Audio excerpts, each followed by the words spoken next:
Home minister గారు ఈరోజు బెదిరిస్తూ ఉన్నారు, కేసులు పెడతారంట మా మీద. అసలు మీరు కేసులు పెట్టడం, బెదిరించడం మాట పక్కన పెట్టి ఈ బాధించబడిన మహిళలకి అండగా ఉండడం మీద, వాళ్ళకి భరోసా ఇవ్వడం మీద, వారికి ఆర్థిక సాయం చేయడం మీద మీరు దృష్టి పెడితే బాగుంటుందని నేను తెలియజేస్తూ ఉన్నాను. ఎందుకంటే నిన్న సంఘటనే తీసుకుంటే ఆ అమ్మాయికి ఖచ్చితంగా మద్యం తాగి దాడి చేశారు అనేది క్లియర్గా అర్థమవుతూ ఉంది. హోమ్ మినిస్టర్ గారు పిఆర్ఓ గారే అక్కడ ప్రెస్ నోట్ ఇచ్చారు, ఇక్కడ ప్రెస్ నోట్ ఇవ్వడం జరిగింది హోమ్ మినిస్టర్ గారి పిఆర్ఓ. అంటే హోమ్ మినిస్టర్ గారి మీద కేసు పెట్టాలా? మేము ఇంకా అఘాయిత్యం జరిగింది, దాడి జరిగిందని మాత్రమే మాట్లాడడం జరిగింది. అయినా బెదిరించడం మీద ఉండే దృష్టి, కాన్సన్ట్రేషను ఆ బాధిత మహిళను ఆదుకోవాలి, అలాంటి సంఘటనలు పునరావృతం కాకుండా చూడాలి అనే దాని మీద ఉంటే బాగుంటుంది. అసలు ప్రభుత్వ మహిళా కాలేజీలు, హాస్టల్స్లో బయట ఇలాంటి సంఘటనలు జరగకుండా బయట వ్యక్తులు వచ్చి ఇలాంటి దాడికి పాల్పడ్డారంటే అక్కడ సెక్యూరిటీ ఎంత ఘోరంగా ఉందో అర్థం చేసుకోవచ్చు. వాళ్ళకి రక్షణ కల్పించడానికి పోలీసులను పెట్టాల్సిన అవసరం ఎంతైనా ఉంది. అసలు మద్యం బాటిల్స్ అక్కడ చాలా ఎక్కువ కనిపించే ఫొటోస్ కూడా అందరూ చూసారు, అన్ని ఛానల్స్ కూడా వెళ్ళి కలెక్టర్ గారు కూడా అక్కడికి వెళ్ళడం జరిగింది. ఎంత దారుణమైన సంఘటనని రాజకీయం చేయడానికి మీరు ట్రై చేసి తిరిగి మమ్మల్ని అనడం ఎంతవరకు సమంజసం?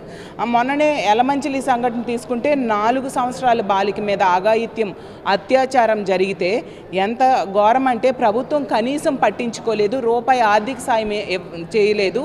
హోమ్ మినిస్టర్ గారు ఆ పక్క నుంచే పదే పదే తిరుగుతూ ఉంటారు, వెళ్ళి ఆ కుటుంబానికి ఒక ధైర్యం చెప్పడం చేయని పరిస్థితి మనం చూసాము.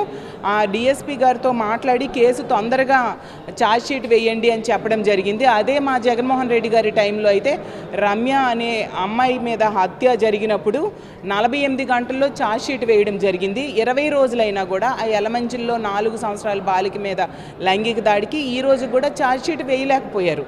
ఎందుకు? హోమ్ మినిస్టర్ గారి నివాసం ఉంటున్న విశాఖపట్నంలో పెదగంట్యాడలో ఒక అమ్మాయి మీద దాడి జరిగితే ఆ నిందితుడిని ఈ రోజు కూడా పట్టుకోలేని అసమర్థత ప్రభుత్వంలో, పోలీసుల్లో కనిపిస్తూ ఉంది. అంటే ఇంచుమించు 2 నెలలు జరిగింది. మరి వీటన్నిటికీ ఏం సమాధానం చెప్తారు హోమ్ మినిస్టర్ గారు? మీరు ఇలాంటి సంఘటనలు జరిగినప్పుడు బాధ్యతారాహిత్యంగా ప్రవర్తించి ప్రెస్ నోట్లు రిలీజ్ చేసి చేతులు దులిపేసుకుంటున్నారు తప్ప ఎక్కడ మీరు అరికడుతూ ఉన్నారు? మద్యం బెల్ట్ షాప్స్ని మీరు ఎక్కడైనా అరికట్టారా? ఈరోజు తీసుకుంటే బెల్ట్ షాప్స్ ద్వారా మద్యం ఏరులై పారుతూ ఉండే పరిస్థితి. 50,000కు పైగా ఈ రాష్ట్రంలో బెల్ట్ షాప్స్ ఉన్నాయి. అవన్నీ అరికట్టడం మానేసి ఎన్ని బెల్ట్ షాప్స్ మీద మీరు కేసులు పెట్టారు? బెల్ట్ షాప్ దొరికితే 5 లక్షలకి ఫైన్ వేస్తామని చెప్పారు. అసలు ఎన్ని బెల్ట్ షాప్స్ మీద మీరు ఫైన్ వేయడం జరిగింది? ఇవన్నీ చేయడం మానేసి, అలాగే గంజాయి, ఎక్కడ చూసినా గంజాయి. మీ పార్టీ నాయకులే చెప్తూ ఉన్నారు గంజాయి ఎంత విశృంఖలంగా దొరుకుతూ ఉంది, ఎంత విచ్చలవిడిగా దొరుకుతూ ఉంది అనేది మీ పార్టీ నాయకులే చెప్తూ ఉన్నారు.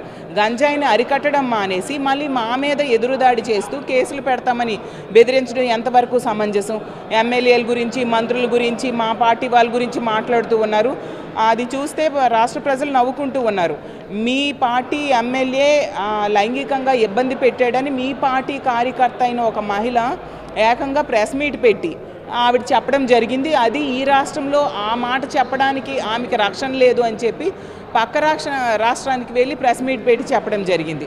అంత దారుణమైన సంఘటనలు ఈ కూటమి ప్రభుత్వం అధికారంలోకి వచ్చాక జరుగుతూ ఉన్నాయి. కాబట్టి హోమ్ మినిస్టర్ గారు ఈ బెదిరించడాలు పక్కన పెట్టేసి ఇలాంటి దాడులు జరిగిన సంఘటనల్లో కానీ, మహిళల మీద ఈ అఘాయిత్యాలు జరిగిన సంఘటనల్లో కానీ, మహిళల మీద అత్యాచారాలు జరిగిన సంఘటనల్లో కానీ, మహిళల్ని హత్య చేసిన సంఘటనలో కానీ మీరు స్పందించండి, వాళ్ళ కుటుంబానికి అండగా నిలబడండి, అలాంటి సంఘటనలు పునరావృతం కాకుండా చూడండి. మేమేదో మా వైఎస్ఆర్ కాంగ్రెస్ పార్టీ వెళ్ళి వాళ్ళకి అండగా నిలిచాక మీరు వెళ్ళి వాళ్ళకి ఏదో భరోసా ఇవ్వడానికి ట్రై చేయడము, మీరు వెళ్ళలేదు అనే దాన్ని కప్పిపుచ్చుకోవడానికి ఇలాంటి మాట్లాడడం మానేసి ఇలాంటివి రాకుండా అరికట్టాలి. అసలు ఎందుకు దిశ యాప్ ఎందుకు ఇప్పుడు పనిచేయట్లేదు? దిశ యాప్ అనేది మీరు మా జగన్మోహన్ రెడ్డి గారు ప్రవేశపెట్టారు కాబట్టి అది లేకుండా నిర్వీర్యం చేశారు. మరి దానికి సరిపోయే ఒక యాప్ని తీసుకురావాలి కదా. మరి ఈరోజు మహిళల రక్షణ కోసం ఎటువంటి వ్యవస్థ ఉంది మీరు చెప్పండి. ఇన్ని క్యాబినెట్ మీటింగ్స్ అయ్యాయి, ఇన్ని సమావేశాలు అయ్యాయి, ఏ సమావేశంలోనైనా మహిళల రక్షణ కోసం ఏం చర్యలు తీసుకున్నారు అనే విషయం మీరు ఏ రోజైనా డిస్కస్ చేశారా? ఎటువంటి చర్చ అయినా జరిగిందా? ఎటువంటి యాక్షన్ కానీ, ఒక నిర్ణయం కానీ మహిళల రక్షణ కోసం మీరు తీసుకున్నారా? ముందు దాని మీద దృష్టి పెట్టాల్సిందిగా హోమ్ మినిస్టర్ గారికి తెలియజేస్తూ ఉన్నాను. ఇవే ఇలా పునరావృతం అవుతూ ఉంటే మాత్రం ఖచ్చితంగా మేము దీని మీద పెద్ద యాజిటేషన్ చేస్తాం. మహిళల్లో కూడా ఒక తిరుగుబాటు మొదలైంది. ఇచ్చిన హామీలు ఏ ఒక్కటి నెరవేర్చలేదు, మహిళలకి రక్షణ కూడా లేని పరిస్థితి ఈ రాష్ట్రంలో ఉంది అనేసి మహిళలు ఈరోజు ఫీల్ అవుతూ ఉండే పరిస్థితి నెలకొని ఉందని తెలియజేస్తూ ఉన్నాను. ఎట్టి పరిస్థితిలో లేదండి. బెదిరించినంత మాత్రాన వెనక్కి తగ్గే ప్రసక్తే లేదు. మేము నిరంతరం ప్రజలకి అండగా, ముఖ్యంగా మహిళలకు అండగా వైఎస్ఆర్ కాంగ్రెస్ పార్టీ ఉంటుంది. ఆ రోజు జగన్మోహన్ రెడ్డి గారు ముఖ్యమంత్రిగా వైఎస్ఆర్ కాంగ్రెస్ పార్టీ అధికారంలో ఉండేప్పుడు మహిళల కోసం, మహిళల రక్షణ కోసం ఎన్నో చర్యలు తీసుకోవడమే కాకుండా అన్ని రకాలుగా ప్రతి సంక్షేమ పథకంలో కానీ, ప్రతి అభివృద్ధి పథకంలో కానీ మహిళలకి అగ్రతాంబూలం ఇస్తూ మహిళలకి పెద్దపీట వేసిన సంగతి అందరము చూసాము. ఈ కూటమి ప్రభుత్వం అధికారంలోకి వచ్చాక మహిళలకి ఎన్నో హామీలు ఇచ్చి ఏ ఒక్కటి నెరవేర్చకుండా ఈరోజు మహిళలు ఓట్లతో అధికారంలోకి వచ్చి మహిళలకి నిట్ట నిలువున మోసం చేశారు.